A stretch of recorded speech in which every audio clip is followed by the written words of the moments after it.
Hello friends, good morning and welcome to my channel. कैसे हैं आप लोग? उम्मीद करती हूँ अच्छे ही होंगे और आपकी दुआ से मैं भी बहुत अच्छी हूँ और स्वागत करती हूँ आपको अपने नए ब्लॉग में। तो आज है सैटरडे और भैया की भी छुट्टी है, तो जिसकी वजह से आज हमारा काम जो है थोड़ा सा बढ़ने वाला है।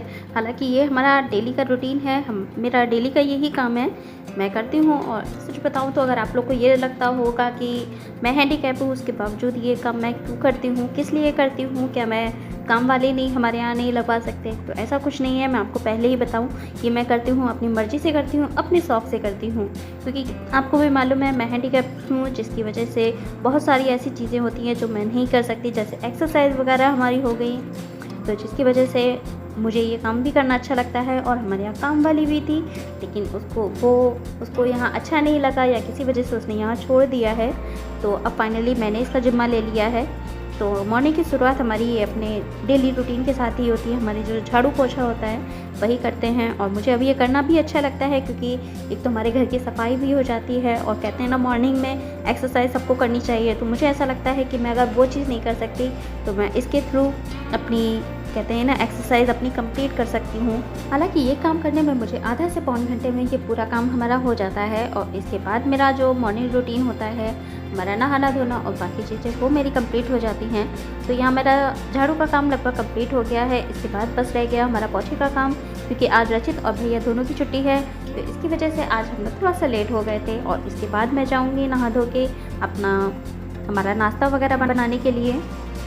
और ये लगभग 7:15 के आसपास का टाइम था और मैं अपना पोछे का काम जो है उसको कंप्लीट कर रही हूँ। और मैं यहीं से ज़्यादातर लगाती हूँ, अंदर का जो पोर्शन होता है वो ज़्यादातर भाभी लगा लेती हैं, और मैं बाहर का जो होता है हमारा रूम हो गया, हॉल हो गया, हमारा गैलरी का पोर्शन है, ये ज़्यादातर मैं ही कंप्लीट कर देती हूँ। क्योंकि मॉर्निंग में उनको भी और काम होते हैं, क्योंकि रचित और भैया को भी जाना होता है, भैया बैंक जाते हैं, रचित भी स्कूल जाता है, जिसकी वजह से वो अपना बाकी का काम कंप्लीट कर लेते हैं। और बाहर का जो साफ़ सफाई का है वो जिम्मा मैंने ले लिया है, और यहाँ का हॉल का कंप्लीट करके मैं गैलरी का पोर्शन भी कर लेती हूँ। और ये सब काम करने में मुझे सिर्फ पौन घंटा लगता है, उससे ज़्यादा का टाइम नहीं लगता।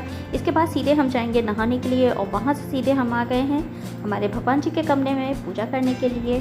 और ये देखिए मम्मी ने हमारा मंदिर को बहुत ही प्यारा सजाया हुआ है। और अभी जन्माष्टमी का जो उत्सव रहा है उस पर भी काफ़ी अच्छी सजावट हुई है यहाँ पर। और इसके बाद सीधे हम आ गए हैं हमारा पोहा बनाने के लिए, क्योंकि कल हमारा है एकादशी, जिसकी वजह से आज ही हमने पोहा बना लिया है। और कल के हमारी कुछ और प्लानिंग रहेगी। और साथ में ही मैंने चाय बना ली है और गाय की रोटी भी बना ली है, क्योंकि इसके बाद भैया भी नहा के आ जाएंगे। और पोहे में को मैंने भिगो चुकी थी और इसमें डायरेक्टली मैंने नींबू डाल दिया है। और मैं पोहे में बहुत ज़्यादा चीज़ें नहीं डालती हूँ, इसमें टमाटर और प्याज मैंने कट करके डाला हुआ है, जो कि देखने में काफ़ी अच्छा लगता है और खाने में भी इसका टेस्ट अच्छा लगता है काफ़ी। और यहाँ मूंगफली मैंने पहले ही फ्राई कर ली है, तो चलिए हम चलते हैं। ये आ गया हमारा नाश्ता, ये हमारा पोहा और ये है हमारी चाय। और अभी बज रहा है 11:15 और हमारा नाश्ता हो गया है। और आपने जो कमेंट किया था कि मुझे वीडियो बनाने के लिए, तो मैं कोशिश करूँगी कि जैसा आपने बोला था मैं उस तरह से वीडियो बनाऊँ, तो प्लीज़ वीडियो के एंड तक रहिएगा। और यहाँ पर मुझे कई दिनों से कमेंट आ रहे थे कि मैं कैसे चलती हूँ, कैसे खड़ी होती हूँ, और बैसाखी के थ्रू मैं किस तरह से खड़ी होती हूँ, आपकी पोजीशन क्या होती है, लेग पोजीशन, हाथ पोजीशन क्या होती है। तो मैंने इसी को कुछ दिखाने की कोशिश की है। तो मैं नॉर्मली ऐसे ही खड़ी होती हूँ, और बैसाखी के थ्रू जैसे मैं अगर कहीं बैठना होता है बाई चांस, तो मैं इसी तरह से बैठती हूँ।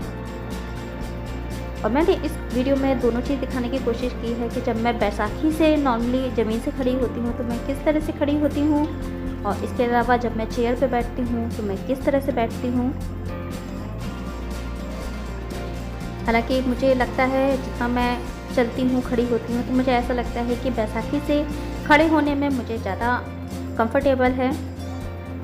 और पहले इतनी दिक्कत नहीं होती, लेकिन अब अगर आपने भी देखा होगा मेरा एक पैर जो है काफ़ी टेढ़ा है, जिसकी वजह से मुझे थोड़ी सी ज़्यादा प्रॉब्लम होती है। इसीलिए मैं अपनी व्हील चेयर का चलने फिरने में ज़्यादा यूज़ करती हूँ। जैसे कोई प्लेन सरफेस होता है तो मैं अपनी व्हील चेयर का ही नॉर्मली यूज़ करती हूँ। इसके अलावा कुछ जगह ऐसी होती है जहाँ हमारी व्हील चेयर नहीं जा पाती है, तो उस जगह पर मैं अपनी बैसाखी के थ्रू ही जाती हूँ। हालांकि पहले मैं अपनी व्हील चेयर का यूज़ नहीं करती थी, मैंने लेके ज़रूर रखी हुई थी, लेकिन मैं जल्दी उससे यूज़ नहीं करती थी। जब मुझे लगा कि मुझे इससे ज़्यादा प्रॉब्लम हो रही है, पैर में मुझे ज़्यादा टेढ़े लग रहे थे, तो जिसकी वजह से फिर मैंने व्हीलचेयर का यूज़ थोड़ा सा शुरू कर दिया है अब। और 2 और 3 साल से मैं इसको कम्प्लीटली यूज़ कर रही हूँ। और इसी तरह से मैं अपना पैदल जो काम होते हैं, मैं ऐसे नॉर्मली बैसाखी से ही चलती हूँ। फ्रेंड्स, आई थिंक मैंने आपके सारे सवालों का सही जवाब दे दिया है। आपका कमेंट था कि मैं फ्लोर से कैसे उठती हूँ या किसी पे बैठती हूँ तो कैसे चलती हूँ, कैसे खड़ी होती हूँ। तो मैंने आपको ये भी दिखा दिया है कि अगर मैं ज़मीन पे होती हूँ तो अपनी बैसाखी से कैसे खड़ी होती हूँ, और ज़मीन से मैं अपनी चेयर पे कैसे जाती हूँ, और चेयर से उतरने का भी नॉर्मली मेरा ऐसा ही होता है, वो मैं बनाना भूल गई। अगर होगा तो मैं बाद में आपको दिखा दूँगी। और मेरा बैसाखी से चलने का वीडियो भी आप देख चुके हैं। और इसके अलावा अगर आप कुछ जानना चाहते हैं, कुछ पूछना चाहते हैं, तो प्लीज़ कमेंट सेक्शन में मुझसे ज़रूर पूछिएगा। आई होप आपको वीडियो पसंद आया हो तो वीडियो को लाइक कीजिएगा, और नए हो तो मेरे चैनल को सब्सक्राइब कीजिएगा। मिलते हैं नए और इंटरेस्टिंग वीडियो में, तब तक फ्रेंड बाय बाय। और कोई भी मुझसे क्वेश्चन पूछना हो प्लीज़ आप ज़रूर पूछिएगा। मैं कोशिश करूँगी कि आपके सारे सवालों का जवाब दूँ।